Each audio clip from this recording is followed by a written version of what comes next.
नमो अरुहन्ताणं नमो सिद्धाणं नमो आयर्याणं नमो वध्यायाणं नमो लोये सवसाहुणं। बोलिए देवादिदेव 1008 पाशनाथ भगवान की जय। परम उपकारी आचार्य भगवंत विद्यासागर जी महामुनि राज की।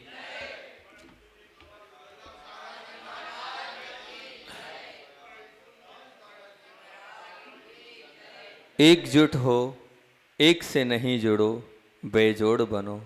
ये अपनी पारिवारिक प्रवचन श्रृंखला चल रही थी। कल के मुख्य बिंदु थे अपने। शुरुआत अपन ने करी थी, कैसे करी थी? जीवन के रण में खुद ही श्री कृष्ण और खुद ही अर्जुन बनना पड़ता है। रोज अपना ही सारथी बनकर जिंदगी की महाभारत में लड़ना पड़ता है।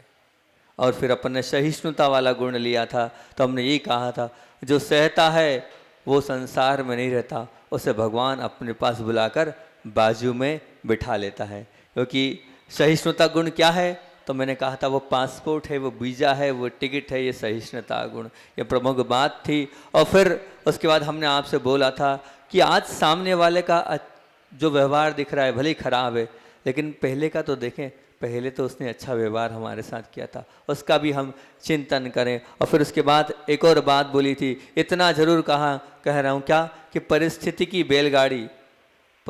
की बैलगाड़ी मन को इतना गंदा नहीं बनाती जितना गंदा अधेर बनाता है।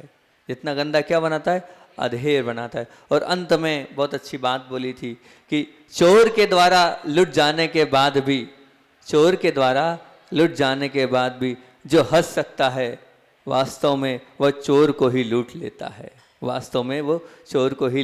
है। अगर कोई गलत कर भी रहा है और करते करते भी अगर आपके चेहरे पे मुस्कान है, तो ये मान के चलना आपने सामने वाले को लूट लिया है। सामने वाले को आपने क्या कर लिया है? अपने कब्जे में कर लिया है। ये मान के चलना।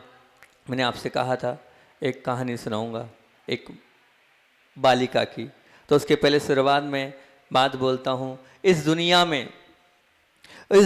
में सबसे तेज रफ्तार दुआओं की होती है। इस दुनिया में सबसे तेज रफ्तार दुआओं की होती है, जो मुख पर आती नहीं उसके पहले ही ऊपर वाले तक पहुंच जाती है।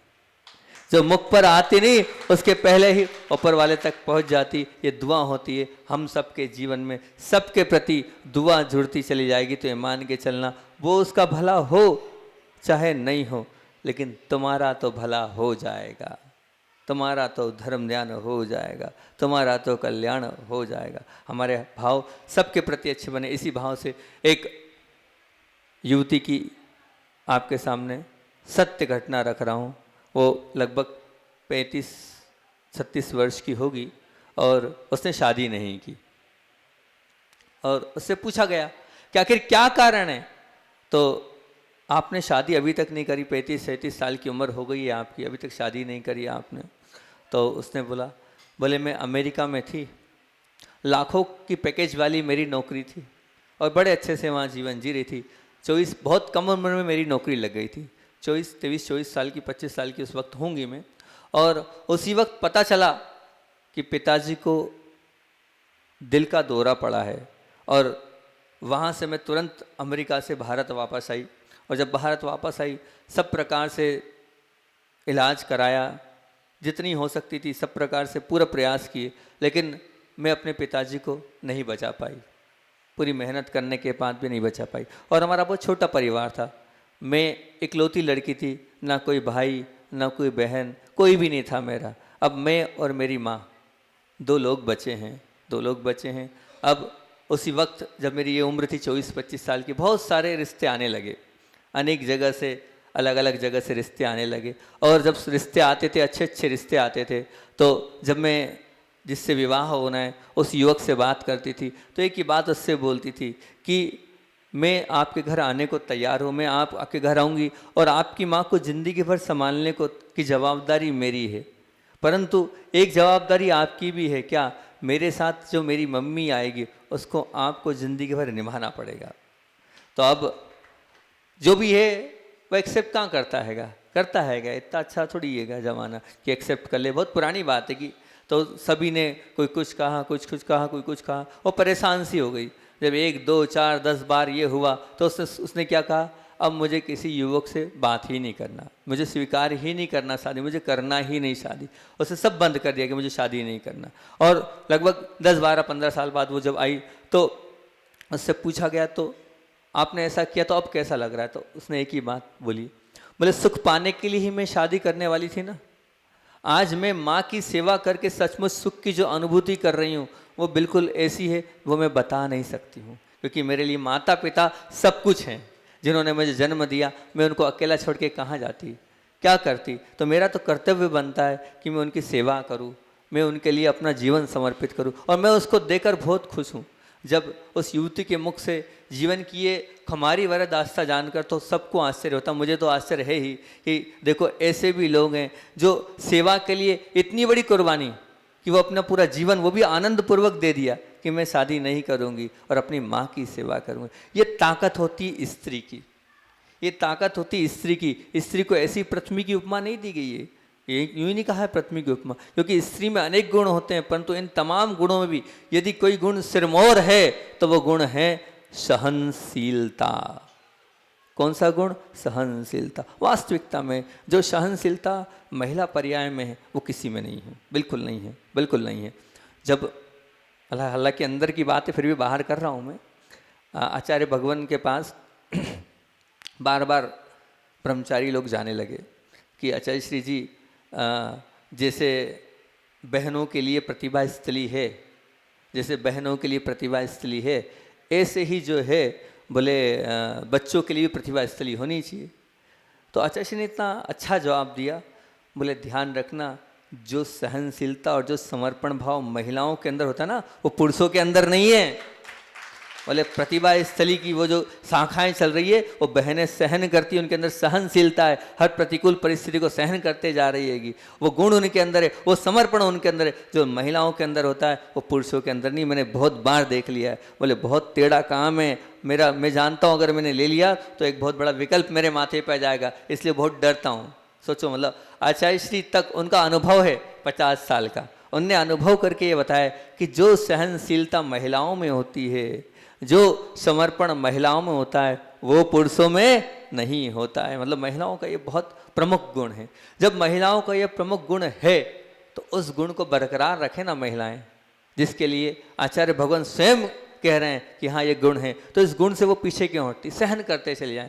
मैं ये नहीं कह रहा हूँ कि आप सहन करते चले जाओ, लेकिन ये सब कुछ मतलब ये नहीं कि बुरा हो तो उसको सहन करते ही चले जाओ, आप सहते ही रहो। परंतु एक बात स्पष्ट आपके सामने बोल रहा हूँ कि विशेष कहूँगा कि जिस घर में स्त्री, चाहे वो पुत्री हो, चाहे वो माँ हो, चाहे वो बहू हो, चाहे वो सासू हो, चाहे वो देरानी हो, चाहे वो जेठानी हो, चाहे वो ननंद हो, चाहे वो भाभी हो, वो अगर सर उठाकर जीवन जिएगी तो ध्यान रखना, ये निश्चय कर लेना कि अपने कुटुंब का प्यार नहीं पा पाएगी, वो स्नेह नहीं पा पाएगी, वो वात्सल्य नहीं पा पाएगी, किसी के हृदय में स्थान नहीं बना पाएगी वो अगर सर उठाकर चलेगी। तो ये बात बिल्कुल ध्यान रखना, वो अपने बच्चों से, अपने पति से, अपने भाई के दिल में बिल्कुल स्थान नहीं बना पाएगी। जो महिला सर उठाकर चलती है, जो सबको दबा के चलती है, जो जिसके अंदर सहनशीलता नाम का गुण नहीं है, वो महिला कभी भी किसी के दिल में स्थान प्राप्त नहीं कर सकती। आज भले ही उसका दबदबा है, उसका डर है, लेकिन उसका दबदबा, उसका डर सिर्फ वहीं तक है, बाहर उसके प्रति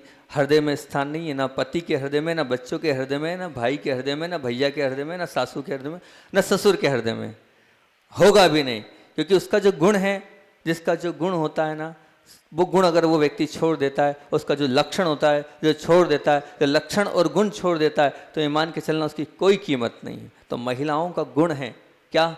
सहनशीलता। तो महाराज जी आप ये कहो कि हम सहते जाएं, सहते जाएं, सहते जाएं, क्या यही लिखा है हमारे किस्मत में? नहीं, ये लिखा नहीं है। मैं ये नहीं कह रहा हूँ कि आपकी किस्मत में ये लिखा नहीं, लेकिन इस सहने के कारण ही आप महान कहलाती हैं, इस सहनशीलता के कारण ही आपको महान कहा गया है, इसलिए तो इतनी उत्कृष्टता से आपको देखा जाता है। तो जो गुण है उस गुण को हम बरकरार रखेंगे तो बहुत अच्छी बात है। कि एक और अच्छी बात और का छोटी सी कहानी बताता हूँ। वो भी सत्य घटना। मैंने आपको बताया ना, मैं सत्य घटनाओं को बहुत ज़्यादा लाइक करता हूँ, पसंद करता हूँ, क्योंकि मुझे ऐसा लगता है कि सत्य घटनाएं जो होती है वो जीवन को एक नया मोड़ देती है। जापान के सम्राट थे यामातो, जापान के सम्राट यामातो थे। बहुत बड़ा राज्य था, बहुत बड़ा सब कुछ मानने वाले थे, और उस राज्य का एक मंत्री था ओचो जोन, ओचो सान, वो के नाम ऐसे ही होते हैं, ओचो सान वहाँ के मुख्यमंत्री मतलब मंत्री थे। अब उस मंत्री के विषय में राजा के पास अनेक लोगों ने जा जाकर बताया उस मंत्री के विषय में। बोले राजा साहब, जो हमारे मंत्री साहब हैं भले बहुत वृद्ध हो गए हैं आजकल, वो नहीं आते हैं, उनके सुपुत्र आने लग गए हैं राजमहल में, वो तो आजकल उन्होंने आना बंद कर दिया है, लेकिन उनका जो परिवार है वो परिवार एक दो लोगों का नहीं है। बोले कितने लोगों का परिवार है? मैंने तो पहली बार सुना, हालांकि जब मैंने पढ़ा उसको तो मुझे बड़ा आश्चर्य हुआ। मैंने कहा अच्छा ऐसा भी होता है क्या? तो बोले 1000 लोगों का परिवार है। कितने लोगों का? 1000 लोगों का परिवार है। संयुक्त तो परिवार की चर्चा चल रही है अपनी। 1000 लोगों का परिवार है, और बोले एक ही छत के नीचे और एक ही चूल्हे में सब भोजन करते हैं, एक ही चूल्हे में और एक ही छत में भोजन करते हैं। और ये बिल्कुल प्रेम वात्सल्य इसने ऐसा है, एक दूसरे के बिना रहते नहीं है। उनके घर में कभी तेज आवाज़ नहीं आती, कभी घर की कोई बात बाहर नहीं आती। उनने कभी ये नहीं किया कि ये ऐसा है, ये वैसा है, ये वैसा है। या उनके घर की बहू ने कभी भी अपने मायके में नहीं बोला कि ये ऐसा। वो तो बोलती हम तो धन्य हैं, ऐसे परिवार में हमारा विवाह हुआ है, हमें तो किस्मत खुल गई। हर महिला के मुख से यही निकलता है, हर बेटा अपने पिता की और अपने दादा की वहाँ पर प्रशंसा ही करता है। तो अब राजा तो राजा था, राजा बोलने लगा कि यह ऐसे कैसे हो रहा है, इतना बड़ा परिवार और वहाँ लड़ाई झगड़े ना हो, वो भी एक दो नहीं 1000 लोग हैं, तो बड़ा आश्चर्य वाला मामला है। अब राजा से रहा नहीं गया, राजा ने कहा कि चलो हम चलते हैं मंत्री जी के। आजकल मंत्री जी बहुत वृद्ध हो गए, वो नहीं आते, उनके बेटे आ रहे हैं। तो वो पहुँचे, जैसे ही राजा साहब वहाँ पहुँचे, और पहुँचने के बाद राजा अब आए हैं तो फिर खातिरदारी तो होगी। उनको बिठाया गया, उनको ठंडा गरम सब नाश्ता वास्ता सब पूछा, आओ भगत पूरी की गई। आओ भगत करने के बाद जो वृद्ध ओचो सान, जो मंत्री का नाम था ओचो सान, वो उनके पास बैठे। वो और बैठने के बाद वो लेटे हुए थे, क्योंकि अब वो बहुत वृद्ध अवस्था थी। तो उन्होंने जाते ही चरण छुए, उनके चरण छूने के बाद बैठे उनके पास। तो उन्होंने पूछा, सब बातचीत करी, और फिर बात ही बात में बोले मैं एक विशेष कार्य के लिए यहाँ पर आया हूँ मंत्री जी। तो उन्होंने बोला हाँ, इशारे में बोला हाँ, क्योंकि बोलते उनसे नहीं बनता था, बोल नहीं पाते थे वो। तो उन्होंने कहा, बोले आपके परिवार की दास्तां मैंने सुनी है, लोग बोलते हैं कि आपके परिवार में बहुत वात्सल्य है, स्नेह सौहार्दपूर्ण वातावरण रहता है, कभी लड़ाई झगड़ा नहीं होता है, और आपके यहाँ होता भी होगा तो बोले बाहर नहीं आता है। आखिर ऐसा क्या है, ऐसी क्या चीज़ आपके अंदर है, आपके परिवार के अंदर, जो इस प्रकार का माहौल है? एक दो नहीं 1000 परिवार को आप मेंटेन करते हैं। हम 10 लोग के परिवार को भी आज एक साथ रहना नहीं हो पाता है, और 10 छोड़ो, आप तो सीधे 1000 लोगों के साथ एक अच्छे से रह रहे हैं एक छत के नीचे। तो मंत्री जी ने अपने पर पोते से कहा, बेटे का भी कि बेटे, बहुत उम्र हो गई थी, बोले एक कलम और दावात लाओ। एक दावात और कलम बुलवाई, और एक ही शब्द को 1 बार नहीं, 2 बार नहीं, 3 बार नहीं, 4 बार नहीं, 10 बार नहीं, लगातार 100 बार लिखा। और 100 बार लिखने के बाद वो पेज राजा साहब के आगे रख दिया। बोले ये है हमारे परिवार की खुशहाली का राज, पढ़ लो इसको, इसकी माला हम सब फेरते हैं घर में, ये हमारा मंत्र है, और कोई मंत्र नहीं फेरते हम, यही हमारा मंत्र है, यही सब कुछ है हमारे लिए। इसकी माला सबके लिए दी जाती है, और सब फेरते हैं, और फेरते नहीं अपने जीवन में उतारते हैं। तो क्या लिखा था मालूम उसमें? सहिष्णुता। क्या लिखा था? सहिष्णुता। बोले हमारे यहाँ सब के अंदर एक ही बात है, हर बात को सहन करने की सब में सामर्थ्य हमने उत्पन्न कर दिएगी। हर बात पे हम ये कहते हैं, सहते जाओ कहो नहीं, सहते जाओ कहो नहीं। सहते जाओगे तो आप ऊपर उठते चले जाओगे। मैं पहले भी कहा था, जो सहता है वही भगवान बनता है। अगर भगवान बनना है तो सहन तो करना ही पड़ेगा, सहन करते चले। अपने कर्म का उदय है, अगर कोई प्रतिकूल मिल भी रहा है तो कौन का है? अपने स्वयं कर्म का उदय, ये मानो ना। अपन ने पूर्व भाव में उसके साथ बुरा किया होगा तो अपने को बुरा मिल रहा है। अगर कोई प्रतिकूल व्यक्ति मिल भी रहा है, पति प्रतिकूल, पिता प्रतिकूल, बेटा प्रतिकूल, बेटी प्रतिकूल, सास प्रतिकूल, बहू प्रतिकूल, तो ये प्रतिकूल किसके कारण है? स्वयं के कारण। क्योंकि स्वयं कर्तम कर्म यदात्मना पुरा फले, स्वयं के ही कर्म हैं कहते हैं ना वो उसमें आता है तुम्हारे सामायिक पाठ में क्या आता है, अब है स्वयं किए जो कर्म सो फल निश्चय ही देते हैं। तो क्या ये यही तो बोल रहे हैं, अगर बहू खराब मिली तो विकल्प मत करो, सासू खराब मिली तो विकल्प मत करो, जो मिला है सहते चले जाओ, सहते चले जाओ। उसका कोई हल नहीं है, उसका कोई परिणाम नहीं निकलने वाला है कि आप उसका कोई परिणाम निकल जाएगा कि हाँ हमने ये कर लिया तो इसका परिणाम हो जाएगा, बिल्कुल नहीं होने वाला है। उस परिवार में जो वात्सल्य स्नेह था, ये सत्य घटना है, ये इतिहास से उठा के मैंने आपके सामने रखी है। बिल्कुल जो नाम आपको बता रहा हूँ, सम्राट यामातो जो जापान का सम्राट था, जापान की एक कहानी है। और ओचो सान जो मंत्री थे, 1000 लोगों का परिवार था, संयुक्त परिवार, तो वो वहाँ रह सकते हैं। तो क्या हमारे पास तो सब कुछ है, धर्म है, गुरु है, संस्कार है, उसके बाद भी अगर हम नहीं रह पा रहे हैं तो ये हमारी बहुत बड़ी कमी है। दूसरी बात कि इसका एक और कारण ये कि हम क्यों नहीं रह पा रहे हैं, तो इसका एक ये है कि क्रिया की प्रतिक्रिया में हम जल्दबाजी ना हो तो थोड़ा सह लें, तो वो धीरता का परिचय होता है। जो क्रिया है कुछ भी हुई, उस क्रिया की हम प्रतिक्रिया में बहुत जल्दबाजी कर लेते हैं। अगर थोड़ा बहुत सह लेंगे और धीरता का परिचय दे देंगे तो विवाद होगा नहीं। हम छोटी छोटी बातों पर जल्दी जल्दी अपना आपा खो देते हैं, छोटी छोटी बातों पर इतनी जल्दी अपना आपा खो देते हैं कि पता नहीं चलता और आपे से बाहर हो जाते हैं। हमारा धैर्य हम नहीं बनाए रखते हैं और विचारों में जल्दी से नकारात्मकता जाती है, और जब नकारात्मकता आती है तो संबंध टूटने में देर नहीं लगती, तुरंत संबंध टूटने लग जाते हैं। सासू ने कुछ कहा नहीं, तुरंत माई के फोन लग गया, तुरंत देर नहीं लगी, सासू ने कुछ कहा नहीं, तुरंत दुकान पे फोन लग गया, ये ऐसी ऐसी कह रही है। ये मतलब आप उसको समझो तो, जल्दबाजी क्यों कर रहे हो, सोचते नहीं हो और सब कुछ कर बैठते हो। यही तो हमारी बहुत बड़ी हमारी गलती है कि हम जल्दी से सोचना कुछ है नहीं, बस सामने वाले ने कुछ बोला नहीं, सुना नहीं, और ईंट का जवाब अब पत्थर से देना है, ईंट का जवाब अब पत्थर से देना। ऐसा आप जितना आप उसको करोगे उतना वो बढ़ता चला जाएगा। फिर भी अगर आप अपना भला चाहते हो, अगर आप अपना अच्छा चाहते हो, तो अपने जीवन में धैर्य रखो, और मामला आया है तो उस मामले को सुलझाने का प्रयास करो। लेकिन देखो अभी तवा गर्म है, तवे पे पानी मारते तो क्या होता है, वो तो उड़ जाएगा ना।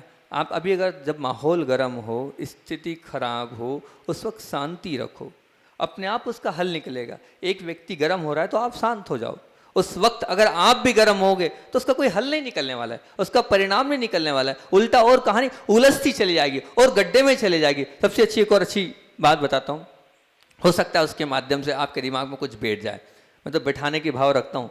एक बाप बेटे थे, अन्यत्र जा रहे थे, अब वो जा तो रहे थे, तो अब जा रहे थे, नदी पड़ी और नदी को देखकर लगा कि बाजू में नदी है, वहीं पेड़ के पास थोड़े बैठ गए। बैठने के बाद उन्हें लगा कि गर्मी का माहौल है, बहुत प्यास लगी है, बहुत आकुल व्याकुल हो रहे हैं, तो उन्होंने कहा हम थोड़ा लेटते हैं। जा बेटा, उसके पार में जो नदी है वहाँ से तू क्या लिया, पानी भर ला, ताकि कम से कम प्यास बुझ जाए। अपनी प्यास बुझ जाएगी तो आगे का सफ़र बहुत अच्छे से तय होगा। अब बच्चे से बोला तो पिता की आज्ञाकारी तो पुत्र होते हैं, आप लोग हो कि नहीं, क्यों बच्चों, पिता के आज्ञाकारी हो नहीं हो, आज्ञाकारी हो ना, ठीक ठीक। पिलाओगे बुढ़ापे में पानी कि प्यासा मार दोगे, पिलाओगे। तो पिता का आज्ञाकारी पुत्र था, सीधा साधा छोटा सा बच्चा था, और वो जो है वो चला गया। अब हुआ ये कि जब वो जा रहा था उसके पहले बहुत सारे सैनिक लोग अपने घोड़े से सवार होकर उस नदी को पार कर गए। अब उस नदी को पार गए, वो वहाँ जैसे ही पहुँचा तो पानी जो था वो क्या हो गया, मटमेला हो गया, गंदा हो गया, क्योंकि पूरे सैनिक लोग निकले थे, टुकड़ी की टुकड़ी निकली थी। अब वो पूरे घोड़े उस नदी से निकले, तो जैसे ही नदी से निकले तो वो जितना नीचे का कीचड़ था वो सब ऊपर आ गया और पानी लेने गया। अब उसे लगा ऐसा गंदा पानी क्या पियेंगे, इससे तो प्यास है, ठीक है हम, इससे तो प्यास है, ठीक है, तो ठीक नहीं है पीना। समझदार था, जैसे आपका बच्चा समझदार है, बल्लू भैया का, ऐसे समझदार था वो बच्चा, ठीक है ना। तो वो पानी नहीं लाया, लाने के बाद पिताजी पास आ गया, बोले पिताजी से बोला, पिताजी पानी बहुत गंदा था और अब पीने योग्य वो पानी बिल्कुल नहीं है, इसलिए हम उस पानी को नहीं पी सकते हैं। तो पिताजी का कोई बात नहीं बेटा, बैठो, ठंडी ठंडी हवा है पेड़ की, इस ठंडी ठंडी हवा को खाओ। आधा घंटा होता नहीं है, पिताजी फिर बोलते हैं जा बेटा पानी भर ला। पिताजी कैसी बात कर दिएगी, पानी गंदा है, अभी तो आया था मैं। बेटा तू जा तो पानी भर के ला। वो गया, वहाँ देखता है पानी साफ, पानी को साफ होते ही देखता है, बोले बड़ा आश्चर्य, पानी साफ हैगा, अभी तो मैं गया था जब पानी गंदा था। फिर भी कोई होगा चमत्कार पिताजी का। अब छोटा सा बच्चा था, नादान था, इतना था नहीं इसके पास, वो पानी भर लाया। भरने के बाद पिताजी को पानी पिलाया। पिलाने के बाद पिताजी से पूछा, पिताजी आप बैठे बैठे कौन सा मंत्र फेर रहे थे? वो पानी गंदा का साफ कैसे हो गया? वो मंत्र हमें भी दो ना। तो पिताजी बोलते, बेटा कोई मंत्र नहीं फेरा। जब वहाँ से अभी हाल तुम गए थे तो सैनिकों की टुकड़ी निकली थी, वो घोड़े निकले थे, उस घोड़े के कारण वो पानी जो है वो मटमैला हो गया, नीचे का ऊपर आ गया। अब आधे घंटे तुम वहाँ नहीं गए, बाद आधे घंटे गए, वो पानी जो का मेल जो है वो साफ़ हो गया और नीचे हो गया, पानी साफ़ हो गया। तो इसी प्रकार से कभी गुस्सा आता है तो उस वक्त गुस्से का मेल चढ़ा रहता है दिमाग पे, वो भूत सवार रहता है। अब उसी वक्त आप लोगे तो मीठा पानी थोड़ी प्राप्त कर पाओगे। वो गुस्से के समय आप शांत हो जाओगे। वो जैसे ही गुस्सा बैठ जाएगा उसके बाद जो व्यक्ति है वो खुद कहेगा मैंने गलती करी, मैंने गलत कर लिया, मैंने गलत डांट लिया, मैंने ये कर लिया, और वो खुद फीलिंग करेगा, खुद आपके पास आ जाएगा। कहो अगर थोड़ा बहुत भी होगा तो खुद आपके पास आ जाएगा, अगर आप शांत रहे। लेकिन होता ये है कि उसने कहा है तो बस अब उसके बाद हम चढ़ गए, और चढ़ गए तो फिर तो और तनातनी हो गई। अगर आज शांत हो जाते तो मैं निश्चित कह रहा हूँ कि वो शाम तक आपके चरणों में गिर जाएगा। वो कह देगा कि मेरे से गलती हो गई, मैंने गुस्से में बोल दिया। मुझे आपसे नहीं कहेगा क्योंकि एक ईगो होता है, सामने वाले पास स्वीकार नहीं करता है, एक अभिमान होता है, उसके कारण वो किसी और से कह देगा मेरे से गलत हो गया भैया, वो मैंने जो है बहू से गलत बोल दिया, मैंने बेटे से गलत बोल दिया, मैंने सासू से गलत बोल दिया। जो भी वो अपने आप हो जाता है, लेकिन कब होगा? हो जाएगा। पर पहले आपको शांत रहना पड़ेगा। जैसे वो नदी का पानी अपने आप शीतल हो गया, पीने योग्य हो गया, वैसे ही वो व्यक्ति के साथ भी व्यवहार आपका करने योग्य हो जाएगा। लेकिन उस वक्त शांत रहो, अभी तवा गर्म है। तवे गर्म में एक व्यक्ति शांत रहेगा तो ही अपने आप समझौता होगा, नहीं तो ध्यान रखना समझौता होगा ही नहीं, होने वाला भी नहीं है, बिल्कुल नहीं है। आप तो विचार करो ना कि हमेशा उनका ऐसे ही स्वभाव रहता है, हमेशा तो नहीं रहता है। हमेशा तो कभी कुछ है तो सहन कर लो, सहन कर लोगे तो उसमें आपका भला होता चला जाएगा, आपका अच्छा होता चला जाएगा। आप सहन करोगे तो ही आप ये मान के चलना संबंधों को बरकरार रख पाओगे, नहीं तो नहीं रख पाओगे। एक बार एक सेठ था, और एक सेठ और एक नौकर जा रहे थे व्यापार के लिए। अब व्यापार के लिए जा रहे थे, बियाबान जंगल था। पहले उस वक्त प्यास लगी थी, अब भूख लगेगी। पहले वाली हमारी कहानी में प्यास लगी थी, अब भूख लगी है। अब जब भूख लगी तो भूख लगने के कारण क्या हुआ, वो जो सेठ जी थे उसने सोचा हमें भी लग रही है, नौकर को भी लग रही है, क्यों ना अपन एक काम करते हैं, कुछ खा लें। खाने के लिए तो अब घर से टिफ़िन बंदा ही था। टिफ़िन खोला, टिफ़िन खोलते ही उन्हें सोचा पहले ककड़ी बनाई और ककड़ी दे दी। ककड़ी समझते ना, ककड़ी तो ककड़ी बनाई और ककड़ी दे दी। ककड़ी पहले नौकर को दी, नौकर ने बड़े शौक से उस ककड़ी को खाई और बड़े मुस्कुराहट से खाई। आधी ककड़ी नौकर के पास, और होना भी चाहिए, कर्तव्य। अपने साथ कोई अगर चल रहा है तो उसको खिलाना भी चाहिए, अगर वो अपने साथ है तो उसका पूरा ख्याल रखना चाहिए। पहले हम ना खाएं, अपने साथ वालों को खिलाएं तो वो बहुत अच्छा रहता। वो किया, सेठ बहुत समझदार था इसलिए नौकर को दिया। अब जैसे ही नौकर को दिया वो हंसते हुए उसने मुस्कुराते हुए ककड़ी खा ली, और फिर उसके बाद जो आधी बची ककड़ी थी वो सेठ ने खाई। जैसे ही सेठ ने ककड़ी खाई थूक दी। क्या हो गया? सेठ जी बोले इतनी कड़वी ककड़ी तुम कैसे खा गए? बोले सेठ जी आपने इतने वात्सल्य के साथ, इतने प्रेम के साथ कड़वी ककड़ी दी, आप हमेशा मीठी चीज़ देते हो, एक बार कड़वी दे दी तो कड़वी खा ली, क्या वादा है? हमेशा मीठी भी तो दिया आपने, इतनी बार मीठा खिलाया है तब भी प्रसन्नता बनी रही, तो एक बार कड़वा खिला दिया तो तब भी तो प्रसन्नता बनी रही। एक बार सासू ने, हमेशा स्नेह भी तो देती होगी सासू, एक बार बहू को डांट भी दिया तो क्या दिक्कत है? अपनी कोई गलती होगी, अपनी कोई कमी होगी, अपने में कोई खोट होगा तभी तो डांटा है, अपने भले के लिए तो डांटा है, और किसी के लिए थोड़ी पिताजी ने अपने बेटे को डांटा है। कोई ना कोई ऐसी बात होगी, अरे इतना दिया है, हर चीज़ तो दिलाते हैं, तुम्हें कपड़े दिलाते हैं, तुम्हें हर बात की सुविधा, गाड़ी दिलाते हैं, अच्छे से पढ़ा रहे हैं, और उस बात में कभी डांट दिया, थोड़ी कड़वाहट आ भी गई, उस कड़वाहट को भी तो सहन करो। जैसे उस नौकर ने बड़े मुस्कुराहट के साथ उस कड़वी किसको, ककड़ी को भी खा लिया, तो ऐसे ही वो कितना अच्छा जवाब दिया उसने कि आप हमेशा मीठा भी तो देते हो, जब मेरे चेहरे की प्रसन्नता नहीं बिगड़ती तो एक बार कड़वा दे दिया तो उसमें मैं अपनी प्रसन्नता को क्यों समाप्त करूं, क्यों बिगाड़ूं? तो ऐसे आप अपने जीवन को बनाओगे तभी कहीं आप अपना जीवन बहुत अच्छा बना पाओगे, और नहीं तो बनना ही नहीं है जीवन, नहीं तो होना ही नहीं है। ये मान के चलना आप आगे बढ़ ही नहीं पाओगे, आगे हो ही नहीं पाओगे, आप आगे बढ़ ही नहीं पाओगे। एक और बात थी बहू की, एक और बात अब मैं कल आपको बता दूंगा क्योंकि समय अपना हो गया। अच्छा इसी को तो सुनना ही है ना, सुनना है आचार्य जी को, आचार्य जी को सुनाकर अपनी बात को बना करूँगा। कल फिर और इसके ऊपर आगे अपन बात करेंगे।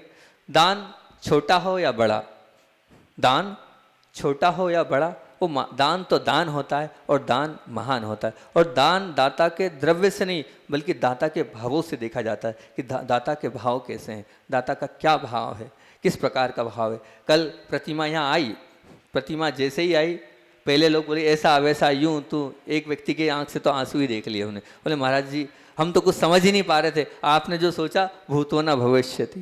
बोले बहुत सुंदर बहुत सुंदर। यहाँ आई कल अलग ही माहौल बन गया था, सबके चेहरे पे प्रसन्नता थी। अब सबको अच्छा लग रहा है कि नहीं लग रहा है? रखना है प्रतिमा। अब जब जिनकी प्रतिमा थी रात को उनको मैसेज किया हमने, मैंने कहा आपकी प्रतिमा है और गांव वाले नहीं छोड़ना चाहते हैं। तो बोले अच्छा ठीक है महाराज जी एक काम करो, अगर नहीं छोड़ना चाहते हैं तो देख लेना जिस दिन भी उसकी बोली हो मेरी ताकत होगी तो मैं वहाँ विराजमान करा दूंगा, मेरी ताकत होगी तो मैं वहाँ विराजमान करा दूंगा। देख लेना अभी इतने इतने की राशि तो मैं घोषित करता ही हूँ, उसके अलावा और जैसा होगा वैसा देख लेंगे। वो प्रतिमा जब मेरे नाम से बनी है तो दुनिया के कहीं भी विराजमान हो, मैं चाहता हूँ मेरे नाम से हो, मेरी कैपेसिटी हुई तो मैं विराजमान कर दूंगा। ये भाव होते हैं दान के। उन्होंने वहीं से बैठे बोले मैं आऊँ चाहे नहीं हूँ, प्रतिमा मेरे नाम से विराजमान हो जाए, ये भाव होते हैं। बोले हम अपने गाँव के लिए दूसरी बनवा लेंगे, अब आपका आशीर्वाद है तो हम दूसरी बनवा लेंगे, बाद में दिवाली के बाद हमारे लिए पंचकल्याणक करा देना। तो दान की बात चल रही थी तो एक बार भाग्योदय तीर्थ में पंचकल्याणक हुआ, सन 1998 का पंचकल्याणक, अगर किसी ने देखा हो तो। गर्मी का समय था, प्रातःकाल की फेरी हुई, क्योंकि उस समय गर्मी जैसे अभी है ना, उस समय गर्मी में पंचकल्याणक हुआ था मार्च में। तो प्रातःकाल में जो है फेरी हुई, और फेरी होने के बाद जो है जब आचार्य भगवान के पास शाम को सब ट्रस्टीगण बैठे थे, तो जिन जिन ने दान दिया है तो दान जो देता है वास्तविकता में उसका सम्मान तो होना ही चाहिए। इसलिए भी कि उसका मान नहीं बढ़ाना, इसलिए कि उसको भी प्रोत्साहन मिले और पूरे लोगों को प्रोत्साहन मिले कि हाँ दान देना चाहिए। अब वो सब घोषणाएं हो रही थी। इसी बीच में एक अजैन बाबा पहुँचे, ये आचार्य भगवान के मुख से सुना है। इसी बीच में एक अजैन बाबा पहुँचे और अजैन बाबा ने लगभग 7-8 किलो गेहूँ रखकर वो सीधे आचार्य श्री के पास पहुँच गया। जैसे कल परसों हमारे गोरेलाल जी आए ना, चरणों में पटक दिए, लो महाराज पकड़ो पैसे। अरे हमें कहाँ पटक रहे हो? बोले आप तो लो, ये सुबह हमने बोली ली और ये हमारे चरणों में लाकर उसने पैसे पटक दिए, ये रखो। तो ऐसी वो अपनी हैसियत के अनुसार से एक बोरे में गेहूँ ले गया। बोले क्या इस भाग्योदय अस्पताल में मेरा दान लग सकता है? छोटी सी रकम है, लेकिन मैं भी चाहता हूँ इस अस्पताल में मेरा दान स्वीकार होगा। आचार्य जी ने बहुत प्रसन्नता से उसको आशीर्वाद दिया। जो संचालन कर रहे थे अमरनाथ जी, उनको बुलाया और उनसे कहा कि लो भैया इनका ये दान स्वीकार करो, छोटा है तो ये नहीं कि दान नहीं है। ये बड़े उत्साह के साथ उसको आशीर्वाद दिया और अमरनाथ जी ने भी उसका सम्मान किया। वो गाँव से कहीं से आए थे और उन्होंने वो पूरा दान दिया और वहाँ की पूरी जनता ने तालियों से उसका अभिवादन किया। और आचार्य श्री जी ने बार बार उस व्यक्ति के लिए आशीर्वाद देखिए क्या, ये शुद्ध समर्पण भाव के माध्यम से दिया हुआ दान है। ये दान है, ये ध्यान रखना, भाग्योदय के लिए नींव का काम करेंगे। ये मत मानना कि छोटा सा दान है, लेकिन छोटा सा दान भी बहुत महान दान है, ये मान के चलना। 2 लाइन बोलकर अपनी बात को विराम दूंगा। द्रव्य तनिक पर भावना, उस साधु के लिए जो अजैन साधु आया था उसके लिए बोल रहे हैं हम। द्रव्य तनिक वर भावना राखो सदा विशाल, द्रव्य तनिक वर भावना राखो सदा विशाल, कीमत भावों की सदा रखिए शुद्ध समाल, कीमत भावों की सदा रखिए शुद्ध समाल। इसलिए भावों की कीमत है, द्रव्य की कीमत नहीं। बोलिए आचार्य भगवान विद्यासागर जी महामुनि राज की।